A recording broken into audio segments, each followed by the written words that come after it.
Hello, my name is Mordred Viking, and I'd like to welcome you to this preview of Crusader Kings II. Paradox have been really kind and have gotten me a pre-release copy of Holy Fury, and I am really excited to be able to show this off to you guys. Now, because this is still a pre-release and I'm still in the embargo, I can't say whether I'm enjoying it or not, but I'm hoping that my body language and the way that I'm talking about things kind of gives you a decent impression of my feelings about things thus far, and I really hope that this just allows you to see some of the stuff coming up here. So, I spent a bit of time playing around with some of the settings, playing with different characters, just generally trying to get a little bit of a feel of the world. I haven't done very much with the new stuff yet, so there are a couple of new things like Bloodlines, which is basically as your family gains renown, they gain a reputation, like a familial reputation, and then you can get stats and bonuses depending on that. You can marry into other bloodlines and things like that. There are loads of new secret societies and not so secret societies, like the Vikings have 3 or 4, like the Order of the Eagle, Order of the Bear, Order of the Wolf. The Catholics have, like, basically everyone has some secret societies. They've really expanded on what monks and mystics brought in previously. Crusades have been completely overhauled. So one of my initial plans was to play as a Crusader King, hence, you know, the name. But I've settled on something else. I hope you like it. Okay, so this is what we're going to do. We're going to do single player. We're going to do a new game. We're going to start in the early Middle Ages because it's an interesting start time. Now you will notice that there are 2 buttons here.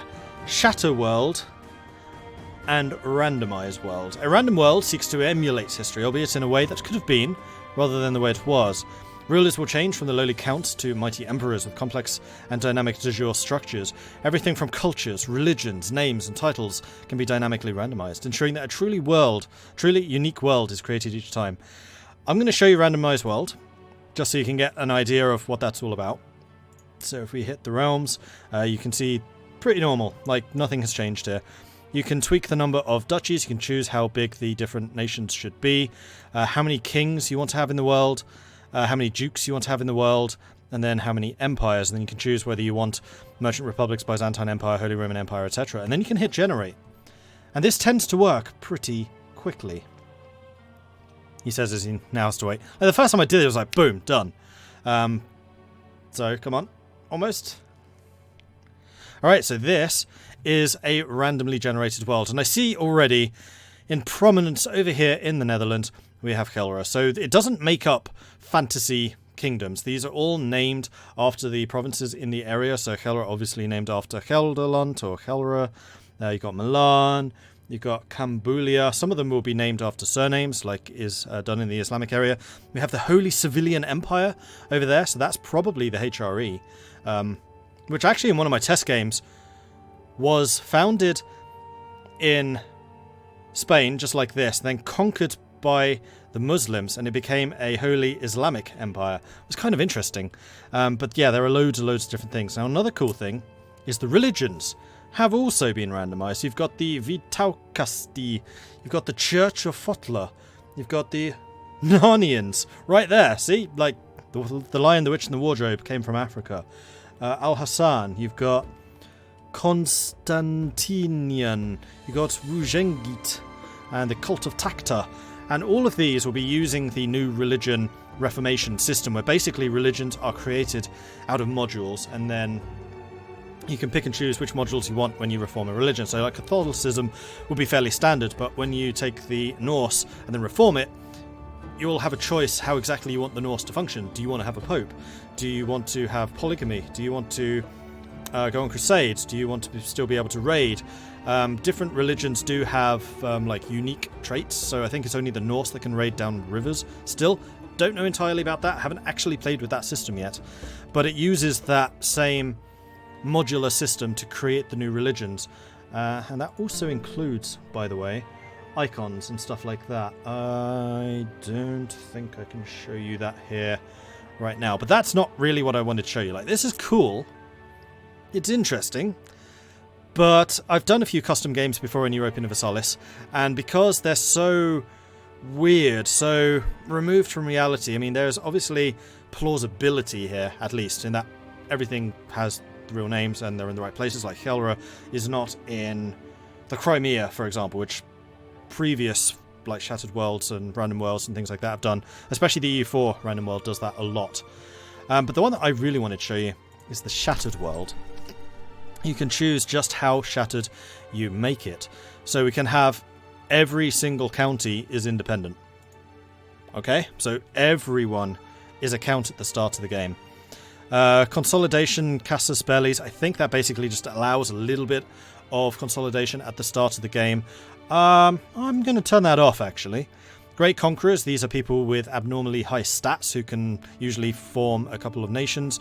You know, that's cool.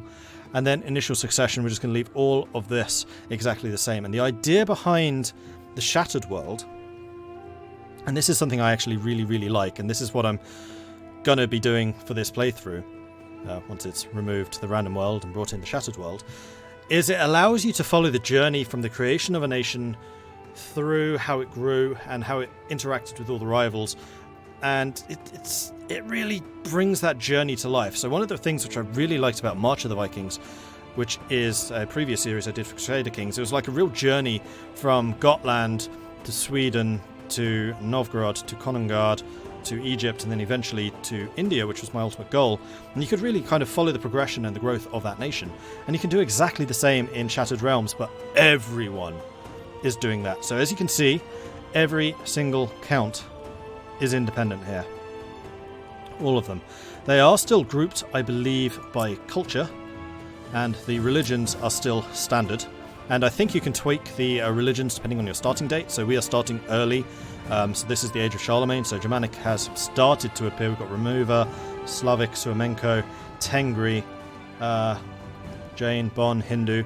And in my test game, Catholicism almost got wiped out. It was incredible. Germanic took over probably about this much of the world. Islam took over this. And Tengri took over everything else. Like the Byzantines, gone. Catholicism was down to a fraction of its size. The heresies, the Catholic heresies had taken over a lot of space. Spain went Islamic. It was fantastic, and the way that you could just see the growth of these individual nations as you were playing was brilliant. So what I'm going to be doing is I'm going to be playing a Dutch Viking. There is a single province which starts as Germanic, which is in the Netherlands, and that is Oost-Friesland. So we're going to be doing that. We're a Frisian, we're Germanic, which is Norse, and we are going to be creating our own ruler. Another thing which is interesting about Oost-Friesland, it is the only province in the entire world that's Germanic and feudal. So you start with a little bit of an advantage there, but you're also right on the frontier of basically everything bad happening. Now bear in mind that to reform the religion we need Zeeland, we need Pathergar, we need Sieland, Uppland, or Nidaros. And I think we need 3 of those 5 in one nation to do that. And that is hopefully something that we will see happening here. So we're going to be playing... Actually, one thing we could do... I just thought of something else. We could play as Gelre. It starts Catholic, but if my ruler is Viking, we can try and convert Gelre to Viking, and then we play an actual Dutch Viking. You know what? Sod it. I'm Mordred Viking. I'm from Gelre. We're going to be playing a Dutch Viking. So I'm just going to randomize this a few times. We are ethnically Frisian, but I do need to change the religion to pagan, Germanic. Okay, and then I just need to randomize this a few times. Yeah, that looks pretty wholesomely Viking.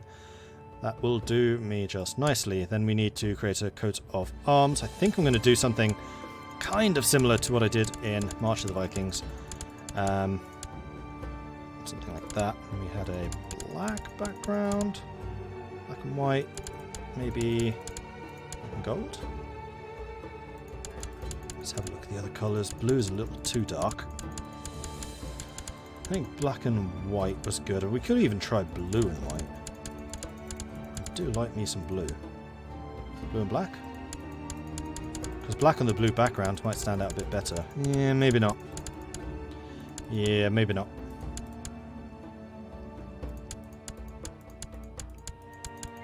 What number was black again? 6. Okay, black is 6. Must remember that.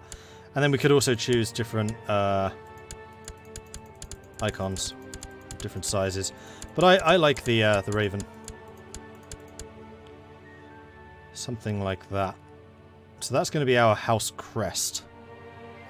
Yeah, can we get more creative than this? I mean, yes is the short answer. We could also do different shape backgrounds.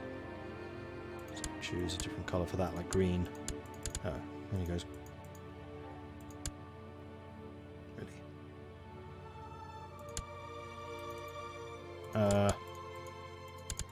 We can only do plain? Am I missing something here? Maybe because of that emblem? It'd be kind of nice if you had a drop down so you didn't have to cycle through all the time. So 12 is the Raven. I don't want to spend too long on this.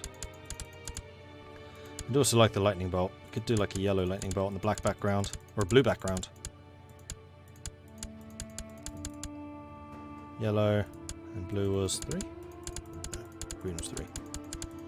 12. I kind of like that. Well, that looks very, like, superhero-y. What about white? White and blue?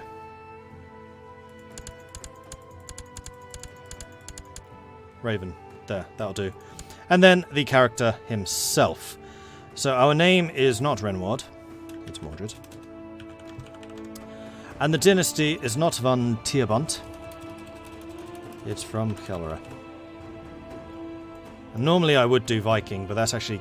Yeah, playing a Viking who's a Viking because he's a Viking just seems a little weird, so we're from Gelre. Funny, actually, when I was doing my test game of this, the second dynasty I randomly rolled was a Van Gelre, and that's like, okay, that's actually a really smart idea. So we're going to do that. We're a Frisian, which is a proto-Dutch in this term. Like everyone in the Netherlands at this point is a Frisian. And we are going to modify some traits.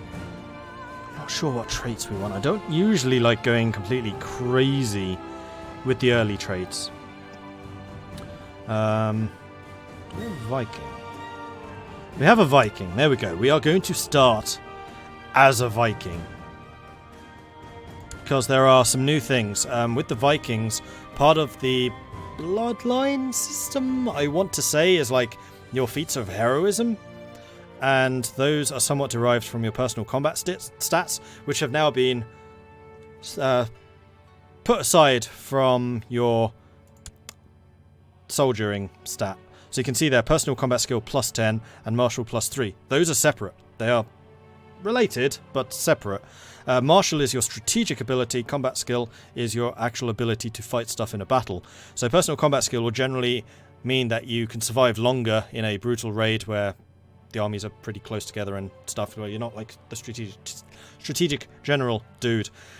It also keeps track of the number of people you personally have slain in combat, either through duels, through holmgangs, which are like ritual fights, and combat, obviously.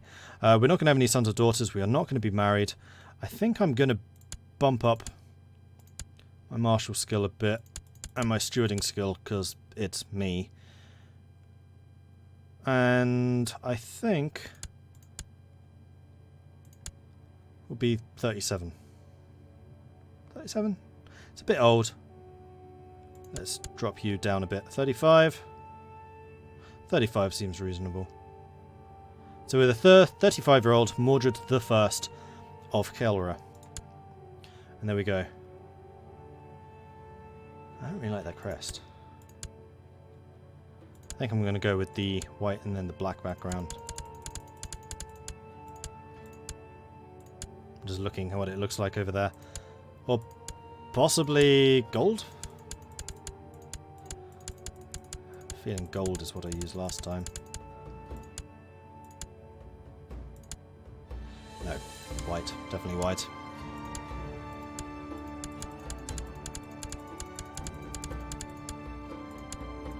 That'll do. Right, and then we're going to play. Now, this is where you can choose what rules and things you're using. I'm going to leave pretty much everything standard. I have not changed any of this. I think, actually...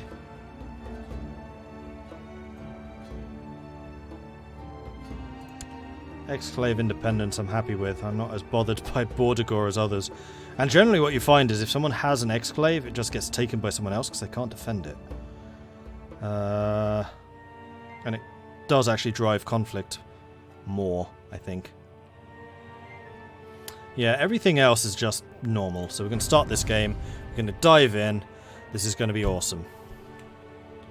And I'm really excited. I've only played these settings as an observer. I have not played myself, so I have no idea what kind of pain I've let myself in for. Also, I got some very special Earl Greys, like super, super strong.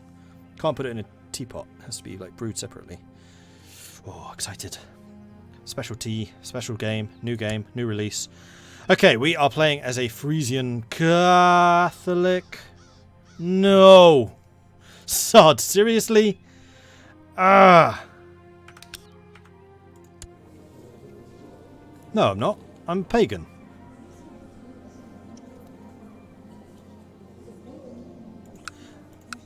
The county is Catholic. For now. So we need a seer. The first thing that we need to do is get a seer. Unfortunately, we have no seers. The only two people that we can appoint right now is the Chancellor, who's a Catholic, and the Marshal, who's a Catholic. So I think we should probably try and get some more people into the court. That's probably a good idea. But we'll go through that in a minute. First of all, you will notice that the character overview has changed. They've reshaped it because new areas were needed. There were lots of icons and it was just not very tidy. They'd been adding lots of new stuff over the years and not really redesigning this at all. It has been completely redesigned for this version of the game. So we have got the traits here on the top line. So we are a tough soldier, which gives us some extra health, gives us the combat skill, and then a martial. We're a Viking, which means that we get prestige, more morale, more martial, even more personal combat. So we're going to be really good at fighting. The Germanics like us because we're tough and rowdy, and Reformed Germanic same, and then same trait opinion +5. So basically anyone who is Germanic like we are is going to really like us, which is going to be good because we're going to need to make some very fast friends with the guys to our east, because everyone to the west and to the south is going to hate our guts. We can still choose focuses like normal. Modifiers, that's like hunter, falcon, dog goes here, and there's a lot more space for them because there tend to be a lot more modifiers nowadays. This shows your personal combat skill and the modifiers which relate to it. In fact, I wonder if that icon changed depending on what your skill actually is compared to others. I mean, 20 I would assume is pretty high. I don't know for sure, but it's possible. Personally, leading one of your armies would give it a morale boost, so you can lead armies, as I have said. There's the Bloodlines. Can't click on it. I'm not a famous Bloodline. But if you were playing a game with, say, Charlemagne in it, you could click on it and then you would learn all about Charlemagne's background and also various stats. So, for example, one of the Carling abilities, I guess you would call it, is every now and then they can attract great warriors to their court, because they are such a famous black bloodline of a line of fighters. I mean, basically, Charles the Hammer, which I think was Charlemagne's grandfather, was the one who halted the Islamic advance into France. Big war. And had he not done that, then France probably would have flipped Islamic and Muslim. And that probably would have changed the entire history of Europe. So kind of a big deal. So it's events and deeds like that which grant you the bloodline, and then depending on the deeds of your descendants can mould and twist and turn your bloodline, and then also picking up other bloodlines from other characters can make for some really interesting combinations, I believe. Kills. This character is not a known murderer, but this will show you everyone that this guy has killed. If looking at a character other than your own, only known kills will be shown. Okay, interesting. We can change how we look. We have a treasury because we are treasuries. We can arrange a marriage, which we need to do because we currently have no heir. What else is there? Religion. Yes, so we are currently Germanic. Where are the societies there? Okay. We have various people in the various places that do the stuff. We have moral authority. We don't control Tholen at the moment. I think there's one down here. And then the societies. Now this is the one I really want to show you. List of all known societies. So immediately we have the Wolf Warriors. They are a new group. We can try and join them. Can we learn anything about them? Is an adult, has not angered the society, does not have the character modifier, fled initiation duel. One of the following must be true. Publicly follows the Germanic religion, or the Wolf Warriors have at least 10 members. We are a tribal or nomadic government. I think we're actually feudal, so that's an advantage we have. We're a liege, a vassal, or enabling ruler who is Germanic, and we are not zealous, so we wouldn't join them. You know what? Let's join the Wolf Warriors. Torbjorn Selingdur of the Wolf Warriors greets me with a brief nod. Another recruiter to join our ranks. You need to prove yourself, boy. The man says gruffly, folding his arms across his chest. You'd be fighting one of our own. Still interested, my lord? Yes, I'll gladly fight to prove myself. I am pretty good at fighting. So hopefully I've not just ended this game prematurely. While we're doing that, let's try and find a suitable bride.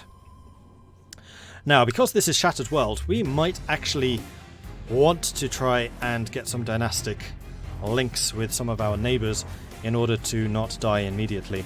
So as I said, most of the guys over here are going to be Germanic in the same way that we are, so these are natural allies. Let's go find character. I'm going to look specifically for Norse.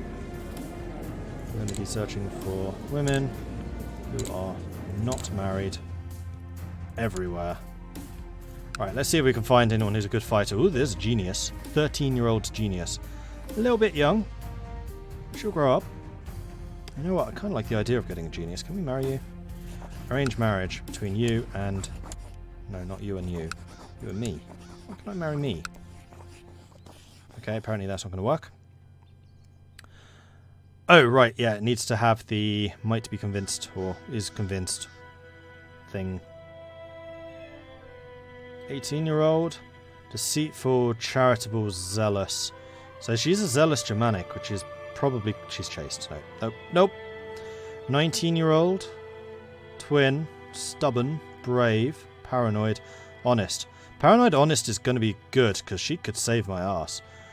Morale, defense plus 15% because she's brave and because of her martial. Personal combat, 23. She actually beats me in terms of combat. Oh, you're perfect. Want to marry? No? Would prefer matrilineal. Oh, are you a house leader? You're a courtier.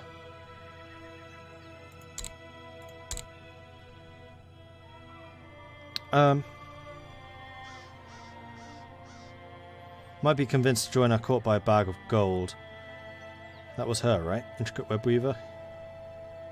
No. It was someone else.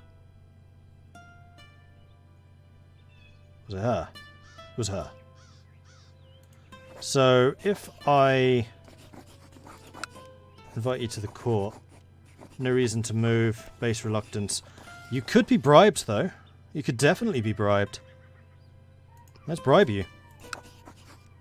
Improves relations, 15 gold, badoom. And then... Do you receive that straight away? Still a no, but once you're in the court, then maybe. There is a way of making you a favourite, so I don't lose touch of you. Where is that button? Begin swaying Aslaug to your cause. This is new. While swaying another character, you will be presented with opportunities to increase their opinion of you. These opportunities can present themselves in many ways, with outcomes often being decided by how compatible you are with the character you are swaying. You can only sway one character at a time, or you can antagonize them. While antagonizing another character, you will be presented with opportunities to make life miserable for them, lowering their opinion of you. These opportunities commonly involve trickery, deception, or outright slander, and often improve the mood of the character with a cruel disposition. You can only antagonize one character at a time. So that's kind of like the insults and improve relations from EU4. So you have a little bit more direct control about the opinions of the different characters, but they are characters, so not necessarily going to work the way that you expect it to. Now, where is the interesting character button? There used to be like a little star. Am I just blind? I'm probably just blind.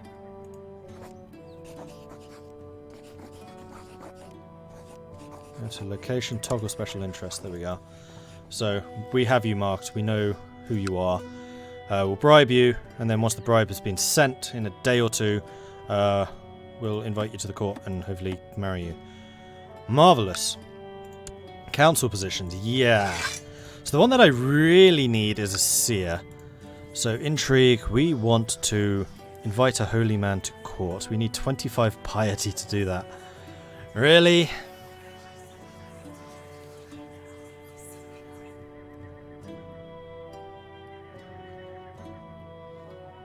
How on earth am I going to convert this place?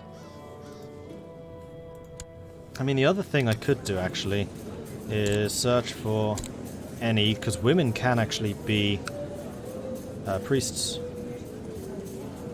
Is there a way of saying opinion? Join court? Yes. Okay, so there's a bunch of people who would join the court. So this is good. We want someone with a high learning, like this guy. So can I say, invite to court? He says yes. He likes us. Send that, and then we'll bring that guy in as a seer. Spy Master. Aslaug. Is that the one that I just bribed? Yeah, that's the one I'm just bribed. Don't necessarily want your wife as the Spy Master. If she dies, and that's pretty likely as a Spy Master, that's generally kind of bad. Temperate, patient, envious, and trusting. Envious is not great. Liege opinion -15. That's a no. I think we're going to leave the Spy Master slot open for now. Yeah, all of these people are highly dubious. And then a steward. Olafur, Marshal of Upland. He looks like a pretty good choice. He's zealous. He's Germanic. You know what? Let's invite you to the court as well. And then we have Marshal. Sylvie. Brilliant strategist, flanker, humble, chaste, erudite, and greedy. Not sure how much flanking we'll be doing at this stage of the game, but I think we can bring you in. I don't want Catholics in charge, especially not as the Marshal, because they tend to just disappear. So we'll bring you in. And then the Chancellor. We definitely need someone with high relation ability here. Charismatic Negotiator. Here we go. Here's some Grey Eminences. They have much lower stats. Erudite. Erudite's good because they're scholarly and bookish, which gives you nice learning. Envious. Envious, cynical, trusting. No. Just patient, diligent, lustful. I'm okay with that. That's totally reasonable. You're a charismatic negotiator. Welcome to the team. And I could try to recruit a court physician. I'll probably use my seer.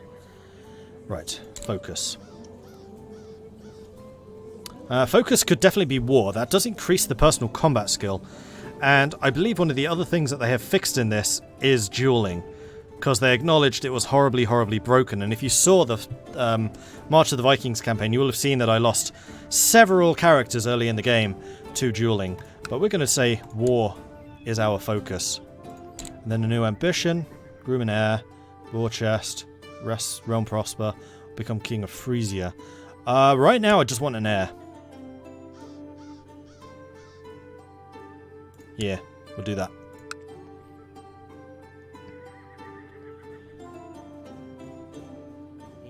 Alright, let's see how this works. In fact, this is a brilliant moment to end this very first episode, just as we are about ready to hit that unpause for the first time. So I hope you're as excited about this as I am, because believe me, it looks messy right now. It's going to be messy, but you're also going to see a fantastic growth of the various nations from nothing. You're going to see the important characters rising to the top, and then as soon as they die, the entire kingdom's going again. But you're also going to see a couple of powerful nations which have really good institutions and built up kind of a power base surviving, and they'll become the England, the Spain, the Scotland, the Italy, the Netherlands of the future. And they could appear from anywhere. You could have a Netherlands founded by, I don't know, Aachen, or you could have an Italy which rises to strength from the power of Sicily. It's really cool just how dynamic this entire world is, and that's one of the real strengths of Crusader Kings. So thanks very much for watching. I hope you've enjoyed this. If you have, be sure to hit that subscribe button. This is up on YouTube rather before Twitch, so different. So hit that subscribe button so you get notifications when I put out more stuff in the future. If you want to see me recording this stuff live, I will be doing that after episode 3. So episode 4 will be live, and you'll need to head over to twitch.tv/Mordred Viking to get that. And there will be a link to that in the description below, because that is definitely the best place to catch me. I was going to say at my best, but sometimes at my best. I also have a Patreon if you want to support the channel a little bit further and basically let me continue doing this kind of work. You can find that at patreon.com/Mordred Viking as well. And then finally, there is a Discord channel, which is where I hang out, it's where the community hangs out. And it's also usually what I use as a mouthpiece, so I can shout to people about what's happening. You can find that linked too. So, thanks everyone for watching. I will catch you guys next time. Goodbye.